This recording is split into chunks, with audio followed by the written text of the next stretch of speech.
राज्य महिला आयोग की अध्यक्षा रूपाली चाकणकर ने आलंदी में अनधिकृत वारकरी शिक्षण संस्थानों के खिलाफ 48 घंटे के भीतर कार्रवाई करने का निर्देश दिया। आज उन्होंने आलंदी क्षेत्र के वारकरी छात्र छात्रावासों में बच्चों के साथ हुए यौन शोषण के संबंध में महिला आयोग को प्राप्त शिकायतों के अनुरूप वारकरी शैक्षणिक संस्थानों का निरीक्षण कर अब तक की गई पुलिस जांच की समीक्षा की। पुलिस जांच की समीक्षा के बाद श्रीमती चाकणकर ने कहा कि वारकरियों की पूजा स्थली आलंदी में वारकरी शिक्षण संस्थानों में गड़बड़ियों और बच्चों के यौन शोषण की कई शिकायतें मिली हैं।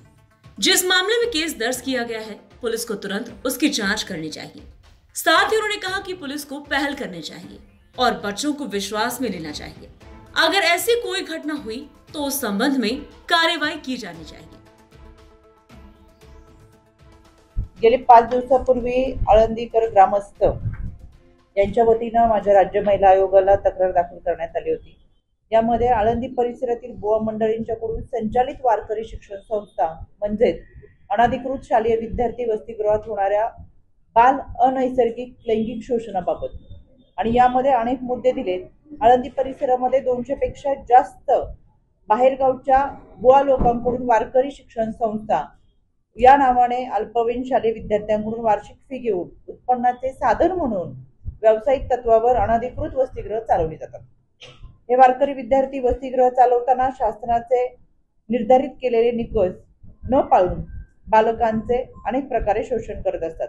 यामध्ये अनेक संस्थांमध्ये भोजन व्यवस्था नाही, नियमानुसार स्वतंत्र व स्वच्छ किचन नाही, नियमानुसार स्वच्छ पिण्याचे पाणी नाही, नियमानुसार आवश्यक प्रति विद्यार्थी निवासी जागेची व्यवस्था नाही, विद्यार्थ्यांच्या संख्येनुसार शौचालय व बाथरूम व्यवस्था नाही, नियमानुसार स्वच्छता सुरक्षितता नाही, कॉमन हॉल नाही।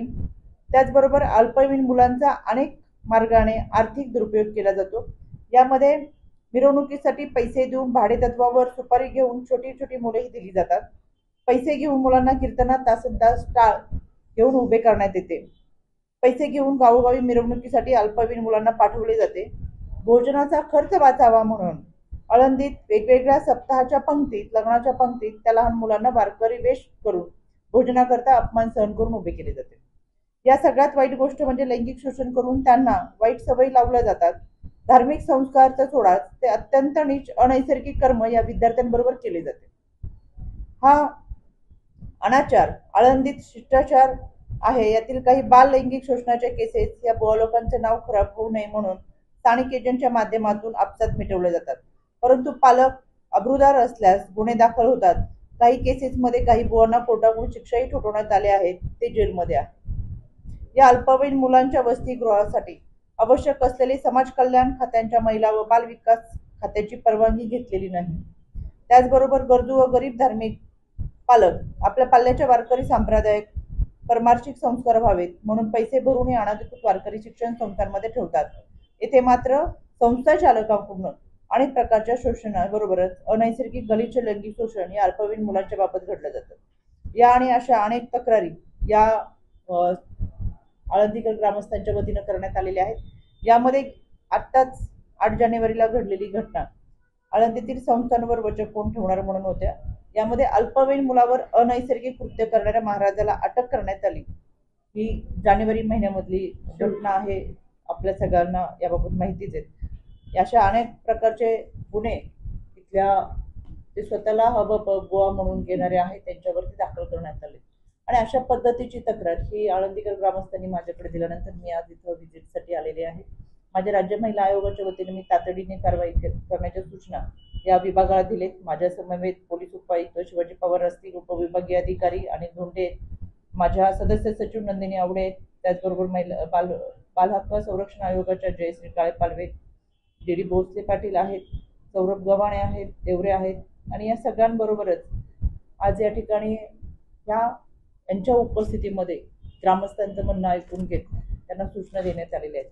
यामध्ये राज्य महिला आयोगाच्या वतीनं कारवाई करत असताना 48 तास म्हणजे 2 दिवसाची मुदत संबंधित विभागाला दिलेली आहे। यामध्ये सीओ असतील, नगर परिषद असतील, त्याचबरोबर पोलीस यांच्या माध्यमातून ज्या संस्थांची धर्मादाय आयुक्त यांच्या माध्यमातून व महिला व बालविकास विभागाकडून नोंदणी झालेली नाही पण बाहेर गावून आलेल्या काही संस्था या ठिकाणी अशा पद्धतीचे कृत्य करत असतील 2 दिवसामध्ये त्यांच्यावरती तातडीने कारवाई केली जाईल।